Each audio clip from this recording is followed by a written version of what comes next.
បើគ្រប់អនុញ្ញាតទៅទទួលបាទទៅដល់ពុកម៉ែបងប្អូនបាទជាទីគោរពរាប់អានតែគឺអតិថិជនគឺជាកសិករក្នុងប្រទេសកម្ពុជាទាំងអស់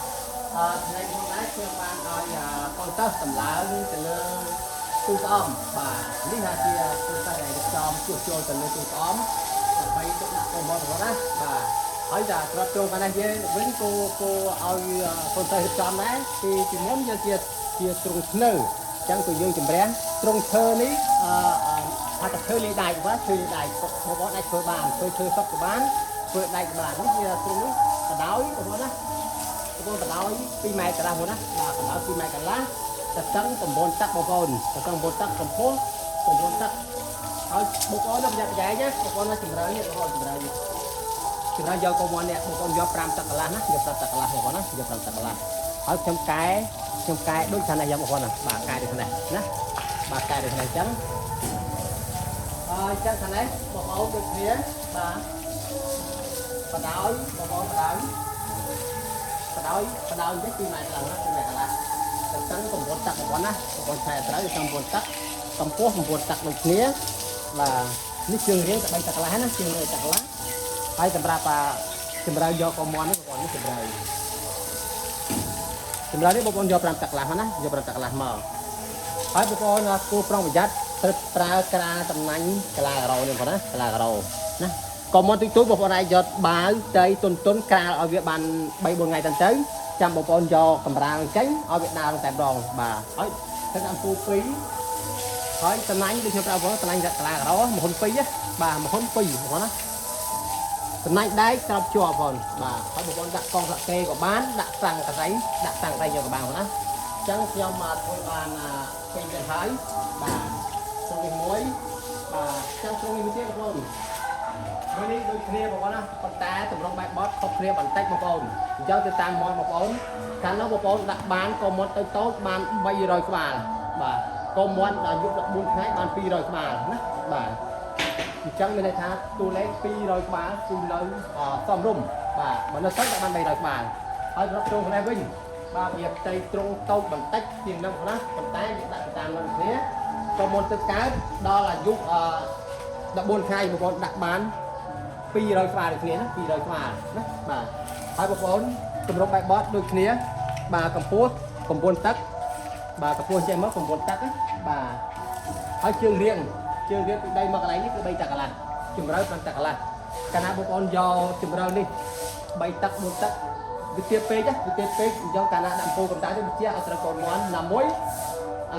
កាលណាទៀតពេកពូវាជាទៅវាទៅតែខាងក្រោមវាអត់ស្រេចល្អអញ្ចឹងដាក់ពូនេះមកអញ្ចឹងយកជំរឿ5ទឹកកន្លះបងប្អូនបញ្ជាក់បងទូចំនេះទៅជាងខាងនោះបន្តិចតែធ្វើទៅតាមទម្រង់នៃមន់អញ្ចឹង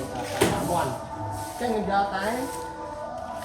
80ទឹកឯងបងប្អូន80ទាំងមេណាអញ្ចឹងដកមេចេញតិចទៅវាអាចនឹងស្ទើរពី80ទឹកបាទអញ្ចឹងដាក់កូនមន់ដល់ឆ្នាំ100បានដូចគ្នាបាទអញ្ចឹងសម្រាប់កូនមន់ដល់14ថ្ងៃបាទ14ថ្ងៃដាក់បាន200ក្បាលដូចគ្នា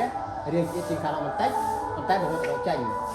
ទើបកើតដាក់បាន200ក្បាលណាបាទខាងនោះទើបកើតដាក់បាន300ក្បាលបងបាទហើយបញ្ជាក់ត្រង់នេះបងប្អូនទុកត្រឹម14ថ្ងៃយកចេញដើម្បីដាក់ត្រង់មួយដែលហៅត្រង់លើទម្រង់បែបបត់រៀងរើកម្ពស់កបដូចគ្នាក៏ប៉ុន្តែអត់ប្រើទៅលើបាត់ចិត្តទេប្រើទៅលើតំណាញ់យើងមានទូស្អំយើងមានទ្រង់ភ្លើចាំនេះបាន2ហើយថ្ងៃនេះមានបានមួយទៀត3បាទចាំបងប្អូនលើប្រជុំមើលកាមេរ៉ាមើលប្រជុំត្រង់នេះត្រង់ឈើមកណាត្រង់ឈើទេបាទឈើខ្ញុំនិយាយដៃមកឥឡូវបងប្អូនមើលទៅកុំឲ្យថាចេះថានេះឈើកាមេរ៉ាទាញមកនេះឈើមកគេទេបាទឈើអនុដំណងឯឈើទាំងអស់មកណាប៉ុន្តែខ្ញុំកំបាដែកហើយមកទ្វារនេះធ្វើអីវាទៅកែទេដាំឡើងគឺទ្វារបងប្អូនទ្វារចាក់ទ្វារហ្នឹងណាបងប្អូនត្រូវពោះចេះឧទាហរណ៍បងប្អូនយកនេះ8បាទចូលនេះ8ទឹកបងប្អូនយកពាក់កណ្ដាលមក40ទឹកបាទ40ទឹកដើម្បីបើកមកណែបងប្អូនបើមកស្មើមេហ្នឹងណាអូខេណាចូលយកបានហើយដូចគ្នាបងប្អូនហើយកាមេរ៉ាដាក់ហ្នឹងមកខាងនេះបងប្អូនចំហនេះសម្រាប់បងប្អូនមានត្រាណាបាទដូចជាបងប្អូនកាត់តងផ្លាក់ទេឬក៏កាត់ក្តាយក៏ស្អកយ៉ាងបងប្អូនណាស្អកយ៉ាងដាក់កោមន់ឡើងចុះយ៉ាងណាបាទយើងមិនបាច់ដាក់ចិត្តទេសម្រាប់ស្អកមុនតិចយើងដាក់មកខាងណាទៅបើមុនច្រើនទម្លាយមកបាទងាយស្រួល នេះវាពីរយ៉ាងមកណាបាទវាពីរនេះបាទក៏ដល់បាទខាងនេះដូចគ្នាបងខាងនេះនៅតាតែខាងនេះខ្ញុំជាងបន្តិចខ្ញុំទ្វានេះខ្ញុំធ្វើអត់អស់ទេហ្មងណាបាទទ្វានេះខ្ញុំធ្វើបានត្រឹមតែ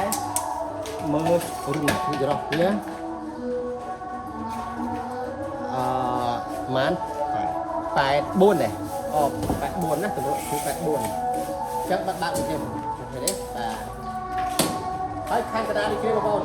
ខាងកណ្ដាលហ្នឹងគឺសំខាន់ណាបងប្អូនណាមិនមែនបងប្អូនត្រឹមតែ100ក្បាលបងប្អូនក៏ខានចេញឲ្យវានៅពេញហ្នឹងកម្ដៅយ៉ាងណាក៏ទៅល្អដែរពោះសត្វមន់វាត្រូវការនៅកន្លែងគៀកគ្នា